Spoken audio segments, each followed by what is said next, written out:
यार मजार का साथी है, वो कौन सर पे भी साथ होगा।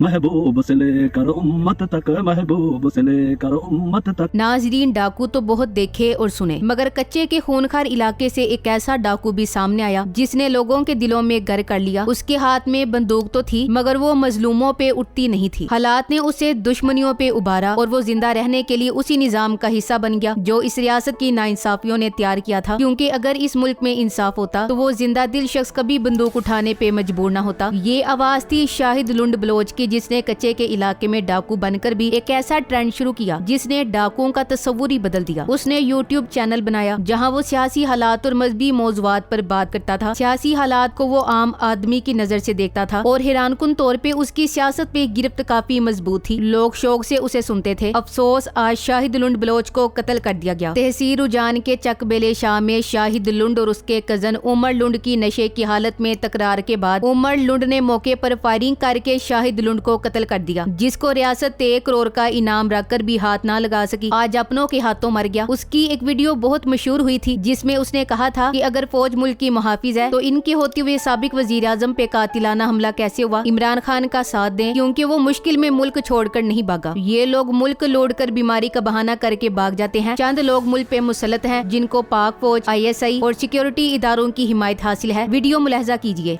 सिद्दीक हमारा रहबर है, सिद्दीक हमारा रहबर है, हम रहबर के गुन गाएंगे। नाजरीन, कच्चे के डाकू इस रियासत की नालायकी और नाअहली की निशानी है और शाहिद लुंड भी उन्हीं में शामिल था। डाकू 2 तरह के मशहूर हैं, एक कच्चे और दूसरे पक्के के। कच्चे वाले तो जल्द समझ आ जाते हैं, जिन्होंने दरियाई इलाकों में, जंगलों में अपने अपने इलाके बसाए होते हैं। अक्सर जाती दुश्मनियों या जोर जबरदस्ती माल बनाने वाले मगरूरों और बदमाशों के मुख्तलिफ गिरोह होते हैं। ये जदीद असले से लेस आजकल सिंध और पंजाब के कुछ इलाकों में दहशत की अलामत बन चुके हैं। पुलिस भी इनसे कन्नी कतराती है। कच्चे के ये डाकू सिंध के दरियाई इलाकों में आज भी सिंध पुलिस और कानून नाफिज करने वाले इदारों की कारकर्दगी पर एक बहुत बड़ा सवालिया निशान है। कुछ लोगों का ख्याल है कि ये बड़े बड़े सियासी लीडरों के पेरोल पर होते हैं, जिन्हें बवक्ते जरूरत उजड़ती कातिलों, अगवाकारों और बत्ताखोरों के तौर पर इस्तेमाल भी करवाया जाता है। यही वजह है कि अशरों बाद पुलिस और हसास इदारों की मुतअद्दिद कार्रवाइयों के बावजूद ये खत्म नहीं बल्कि बड़ी तेजी से बढ़ रहे हैं। दूसरे अल्फाज में ये बड़ी बड़ी सियासी कुव्वतों की प्राइवेट फौज है जो उनके एक इशारे पर कुछ भी करने को हमा वक्त तैयार रहते हैं। पुराने जमाने में या तो सीधे साधे चोर होते थे या बड़े बड़े डाकू। चोर मुख्तलिफ तरीकों से चोरियां करते, घरों, दुकानों, गोदामों की छतों में सुराख करके या पछवाड़े से नकब लगाकर अंदर दाखिल होते और चोरी करके भाग जाते। चोर अमूमन होशियार, चालाक लेकिन गिदड़ की तरह बुज़दिल होते। ये रातों को चोरियां करते और अंधेरे ही में गायब हो जाते, जबकि डाकू बड़े बहादुर लोग हुआ करते थे। बरतानवी कांटी नोटिंगम शायर के शेरवुड के जंगलात में रहने वाले रॉबिन हुड को तो हमने खूब पढ़ा है। हमारे बचपन में टीवी पर हफ्तावार एक फिल्म सीरियल रॉबिन हुड के नाम से सालों चलती रही। उसने भी अपनी काउंटी की शेरिफ की ज्यादतियों पर अलमे बगावत बुलंद किया था। बड़े बड़े अमीरों को लूटता और गरीबों यतीमों में तकसीम कर दिया करता। इसी तर्ज की हमारे भी कुछ डाकू गरीबों के खैरखा और अमीरों के जबरदस्त वैरी गुजरे हैं, लेकिन ये डाका जनी में भी उसूलों के पाबंद रहते, नमाज रोजा भी करते और लूट मार भी। डाकू वो किसी खास वजह से बनते। हुकूमती जबर, खानदानी दुश्मनी और समाजी नाइंसाफियों की एक बड़ी वजह इनाम से आदमियों को डाकू बनाती रही। मशहूर जमाना सुल्तान डाकू, निजाम डाकू वगैरह पर तो कई फिल्में पाकिस्तान में भी बन चुकी हैं। हमारी अपनी याददाश्त के मुताबिक हमारे पुराने दौर के जदीद मशहूर डाकू मोहम्मद खान डरनालिया, कित्ता पोटोहार का सजावल डाकू और चिराग बाली और खोशाब भी बड़े मशहूर डाकू हो गुजरे हैं, जो अपने अपने वक्तों के बेताज बादशाह थे। जालिम के हाथ काटते लेकिन किसी गरीब पर हाथ ना उठाते। हुकूमते वक्त भी उनसे खाई, चलते फिरते इदारे, डंके की चोट पर फौरी और सस्ता इंसाफ। एक डाकू सिंध हलमाची भी अपनी दलेरी, बहादुरी और गरीब परवरी की वजह से इतना हट दिल अजीज था कि जब फौत हुआ तो कहते हैं कि आम लोगों ने उसकी मैयत पर अजरकों के ढेर लगा दिए। मियाँ वाली का मीरा गंदेवाला भी बड़ा अरसा मियाँ वाली पुलिस के लिए एक चैलेंज बना रहा, जो दरअसल चोर डाकू नहीं बल्कि एक दलेर किस्म का मफरूर था। इन मशहूर डाकुओं की जब जिंदगी को बंदा पड़ता है तो इसमें से बहुत सी रिवायात, उसूल, अदलो इंसाफ के किस्से सुनने को मिलते हैं। वो डाकू जरूर थे लेकिन वो किसी नाहक पर डाका नहीं मारते थे। ये वडेरों जागीरदारों को लूटते और गरीबों में बांटते थे। जनाब फिर जमाना बदल गया, डाकू राज खत्म हो गया। डरनालिया, सजावल और बाली भी राही अदम को सुधारे, लेकिन लगता है जाते जाते वो अपने सच्चे उसूलों रिवायात को भी साथ ही ले गए और हमारे लिए सिर्फ चोर उचक्के राहजन लुटेरे ही यहाँ रह गए। पाकिस्तान के 3 सूबों के बॉर्डर्स पर वाक़े कच्चे का लाखों एकड़ रकबे पर मुश्तमिल ये इलाका साबिका 4 दहाइयों से कानून नाफिज करने वाले इदारों और अवाम के लिए नो गो एरिया बना हुआ है। पंजाब के जनूबी इलाकों रहीम यार खान, सादकाबाद और राजनपुर, जबकि जबकि सिंध के शिमाली शहरों शिकारपुर, गोठली और कश्मीर के दरियाई सिंध के अतराफ के इलाके इन डाकुओं की अमाजगा बने हुए हैं। इसी इलाके में बलोचिस्तान की हुदूद भी शुरू होती है। सरकारी महकमों के रिकॉर्ड के मुताबिक अंग्रेज दौर से दरियाओं के बहाव पर लगाए गए हिफाजती बंदों के अंदर वाकई इलाकों को कच्चे के इलाके के तौर पर जाना जाता था। ये वो इलाके हैं जहाँ दरियाओं में सतह बुलंद होने पर पानी बाहर आता है और मकामी लोग यहाँ मौसमी फसलें, खास तौर पर कमाद की फसलें उगाते हैं। कमाद की ये फसलें डाकुओं की खुली कमीनगाहें जहाँ छुपकर वो हर ऑपरेशन को नाकाम बना देती हैं। कई लाख एकड़ पे फैले हुए ये रकबे महकमा जंगलात और रेवेन्यू की मिल्कियतें हैं। इसी तरह पंजाब के दरियाई रावी और चनाब के अतराफ वाक़े कच्चे के इलाकों को भी जराइम पेशा अफराद छुपने के लिए इस्तेमाल करते हैं। लेकिन संगीन वारदातों में मुलविस मुनज़्ज़म डाकू जो इश्तिहारी भी हैं, दरियाई सिंध के अतराफ कच्चे में डेरे डाले हुए हैं। इन इलाकों में वक्फे से ऑपरेशन भी होते रहे हैं, लेकिन डाकुओं का मुकम्मल खात्मा नहीं हो सका। 1.5 साल कबल सिंध और पंजाब पुलिस ने इन इलाकों में मुश्तरका ऑपरेशन शुरू किया, जो इस वक्त भी जुज़वी तौर पर अपने ही डीले डाले तरीके से जारी है। यहाँ तक कि कानून नाफिज करने वाले इदारों के तीनों सूबों के मुसल्ला ऑपरेशन के बावजूद कच्चे के इलाकों में छुपे डाकुओं की वारदातें भी जारी हैं। अक्सर यहाँ से गुजरने वाले जीटी रोड और मुल्तान सखर मोटरवे पर यही डाकू वारदातें करते हैं। बदनामे जमाना डाकू छोटू गैंग के खिलाफ भी मुतअद्दिद ऑपरेशन हो चुके हैं, मगर इस इलाके से डाकुओं का सफाया कर देने का दावा करने की किसी हुकूमत को तौफीक नहीं हुई। कच्चे के उन डाकुओं की ताकत का राज उनके पास RR-75 जैसे जदीद हथियारों के अलावा मार्टर गोले 12.7 और 12.14 बोर की गन्स हैं, जबकि पुलिस के पास G3 और SNG बंदूकें हैं, जिनका डाकुओं के पास मौजूद जदीद असले से मुकाबला नहीं किया जा सकता। पुलिस के पास जो बख्तरबंद गाड़ियां थीं वो B6 टाइप की थीं, जिनके लिए कहा गया कि ये सिर्फ लोगों को लाने ले जाने के लिए इस्तेमाल हो सकती हैं। ये फाइटर बख्तरबंद गाड़ियां नहीं थी, लेकिन बाद में D7 टाइप की गाड़ी टेक्सला से मंगवाई गई। डाकुओं के जदीद हथियारों के सामने उन गाड़ियों में भी हिफाजत मुकम्मल नहीं। याद रहे कि पाकिस्तान में कलाशनकोव पहले सिंध के डाकुओं ने इस्तेमाल की और बाद में पुलिस के पास पहुंची। कलाशनकोव मिलने के बाद डाकू ताकतवर बन गए और जुर्म करने में आसानी हो गई। पुलिस और दीगर फोर्सेस से लड़ने के लिए डाकुओं ने रॉकेट लॉन्चर और दीगर भारी हथियार भी खरीद रखे हैं। सिंध के उन डाकुओं ने ये जदीद हथियार अफगान पनाह गुज़ीनों से खरीदे थे और फिर स्मगलरों या बलोचिस्तान लेविस फोर्स यानी कबायली पुलिस या सिंध पुलिस के करप्ट अफसरान से। डाकू उन हथियारों की कीमत मार्केट रेट से ज्यादा अदा करते थे। सिंध को पंजाब और बलोचिस्तान से जोड़ते सरहदी रास्तों, कौमी शाहराहों और जेली सड़कों को कच्चे के डाकू अपना दायरा कार समझते हैं। अब टेक्नोलॉजी के हुसूल और नई सड़कों का जाल बिछने से कच्चे के डाकू भी फवायद उठा रहे हैं, जबकि फोर्स के अंदर भी इनके मुखबर और सहूलतकार मौजूद हैं। उनमें से कुछ अगवा बराए तावान की वारदातें भी करते थे। फिर नेटवर्क बढ़ा तो उन्होंने साइड बिजनेस के तौर पर मुल्क भर के छोटे बड़े जराइम पेशा अफराद को अपने यहाँ पनाह देने और उसके इवज पैसे लेने का काम शुरू किया। हनी ट्रैप करके लोगों को झांसा देकर अगवा करना और रकम लूटने का कारोबार भी यहाँ से शुरू हुआ। अगर इस मुल्क में इंसाफ का निजाम कायम हो जाए, तालीम आम हो जाए और लुटेरे सियासतदान खत्म हो जाएं, तो इन डाकुओं का नामो निशान भी खत्म हो जाए, वरना ये रियासत की नाकामियों की अक्कासी करते रहेंगे। Thanks for watching. Allah Hafiz.